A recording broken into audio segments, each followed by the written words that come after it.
Selamat sejahtera, nama saya Saini Jasmi, memegang nomor card matrix di 2021109444. Ini merupakan tugasan 1 morfologi.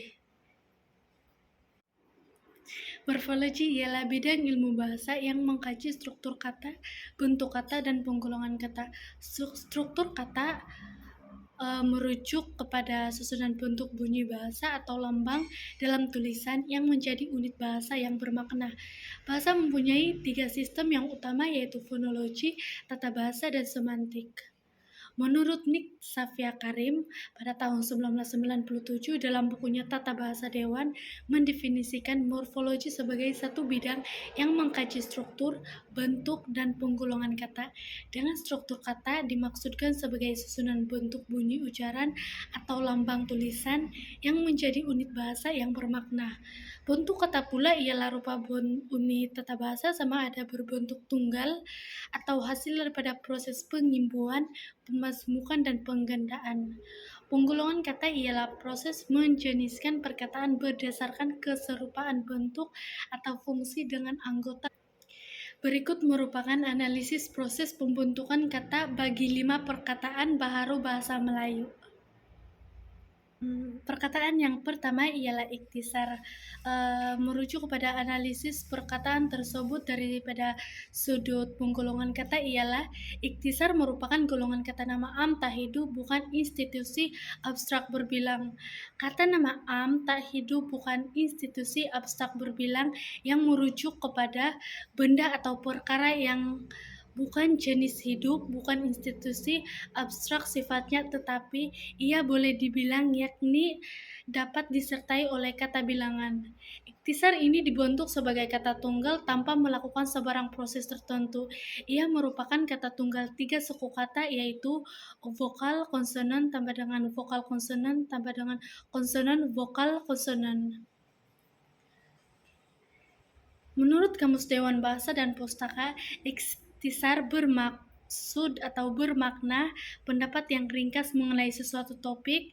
Dari aspek etimologi, istilah ikhtisar berasal daripada bahasa Arab, yaitu ikhtisoro, yang bermaksud meringkaskan atau menyingkatkan, kemudian ia diserap masuk ke dalam bahasa Melayu.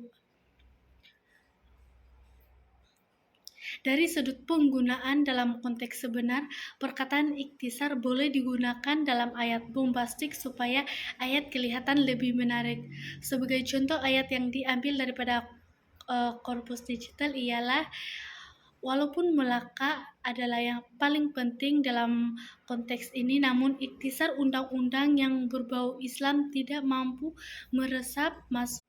Perkataan baharu yang kedua ialah manifesto. Dari sudut penggolongan kata, manifesto merupakan golongan kata nama am tak hidup bukan institusi abstrak berbilang. Kata nama am tak hidup bukan institusi abstrak berbilang yang merujuk kepada benda atau perkara yang bukan jenis hidup, bukan institusi abstrak sifatnya, tetapi boleh dibilang yakni dapat disertai oleh kata bilangan. Manifesto ini dibentuk oleh kata tunggal, yaitu kata tunggal 4 suku kata, yaitu vokal konsonan tambah dengan konsonan vokal tambah dengan konsonan vokal konsonan tambah dengan konsonan vokal, dan ia juga dibentuk tanpa sebarang proses tertentu. Dari sudut makna, menurut Kamus Dewan Bahasa dan Pustaka, manifesto bermaksud pengisytiharan kepada orang ramai tentang dasar atau tujuan sesuatu partai politik sebelum pilihan raya dan lain-lain. Dari aspek etimologi, istilah manifesto berasal daripada perkataan bahasa Inggris, yaitu manifesto, kemudian diserap masuk ke dalam bahasa Melayu.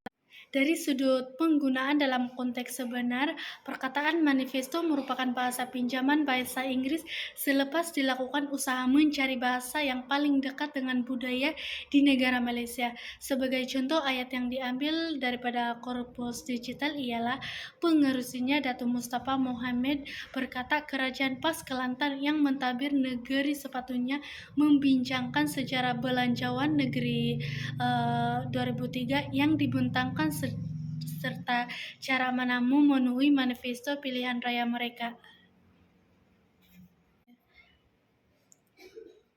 Perkataan baharu yang ketiga ialah pawagam. Dari sudut penggolongan kata, pawagam merupakan golongan kata nama tunggal jenis akronim. Hal ini dikatakan demikian karena pawagam dibentuk melalui cantuman suku kata awal perkataan. Akronim ini dibentuk daripada suku kata dengan suku kata dan ia ditulis dengan huruf kecil secara keseluruhannya karena perkataan yang dibentuk bukan kata nama khas. Hal ini dapat dilihat seperti berikut. Panggung wayang gambar diringkaskan dan dicantumkan pada suku kata awal perkataan menjadi pawagam. Dari sudut makna pula, menurut Kamus Dewan edisi keempat, pawagam merupakan akronim bagi panggung wayang gambar. Pawagam merupakan sesuatu tempat yang digunakan untuk melihat wayang atau film. Kebanyakan pawagam merupakan pawagam komersial untuk orang awam dan memerlukan tiket. Film itu ditayangkan menggunakan proyektor wayang yang memancarkan cerita tersebut ke arah skrin tayangan di bagian hadapan auditorium. Dari sudut penggunaan dalam konteks sebenar pula, perkataan pawagam merupakan satu proses pemendekan dan penggabungan untuk membentuk kata. Sebagai contoh ayat yang diambil daripada korpus digital ialah stadium bola sepak sama ada yang dilengkapi kemudian terjangkit atau sebaliknya, tidak banyak bezanya dengan pawagam yang membuat tayangan larut malam. Perkataan baharu yang keempat ialah gerigi. Dari sudut penggolongan kata, gerigi merupakan golongan kata ejektif. Ia terdiri daripada kata ejektif terbitan karena ia mengalami melibatkan sisipan er. Sisipan er dapat menerbitkan kata ejektif apabila bergabung dengan beberapa kata dasar tertentu. Hal ini dapat dilihat seperti berikut. Gerigi yang mengalami sisipan er dan perkataan asalnya ialah gigi. Dari sudut makna pula, menurut Kamus Dewan Bahasa dan Pustaka, gerigi bermaksud gigi-gigi tajam pada permukaan atau tepi sesuatu. Dari sudut penggunaan dalam konteks sebenar, perkataan gerigi digunakan untuk memberikan ciri yang terkandung dalam kata dasar, yaitu gigi. Sebagai contoh ayat yang diambil daripada korpus digital ialah kikir diperbuat daripada keluli dan mempunyai gerigi halus pada tepinya. 5 dan terakhir yaitu teknorat. Dari sudut penggolongan kata, teknorat merupakan golongan kata nama am hidup manusia. Kata nama am ini ialah perkataan yang merujuk kepada manusia yaitu bersifat hidup dan mendukung makna kata nama am. Teknorat ini dibentuk sebagai kata tunggal tanpa melakukan sebarang proses tertentu. Ia merupakan kata tunggal 3 suku kata yaitu vokal konsonan tambah vokal konsonan dan konsonan vokal konsonan. Dari sudut makna, menurut Kamus Dewan edisi keempat, teknorat bermakna pakar teknikal atau orang-orang yang mahir dalam teknologi serta orang yang mempunyai kuasa politik. Dari aspek etimologi, istilah teknorat berasal daripada bahasa Inggris yaitu technorats yang diserap masuk ke dalam bahasa Melayu. Dari sudut penggunaan dalam konteks sebenar, perkataan teknorat merupakan bahasa pinjaman bahasa Inggris selepas dilakukan usaha mencari bahasa paling dekat dengan budaya di negara Malaysia. Contoh ayat yang diambil daripada korpus digital ialah ini benar-benar proses tamadun dan kehebatan teknorat bangsa kita. Itu sahaja pembentangan saya untuk tugasan 1 morfologi. Sekian dan terima kasih.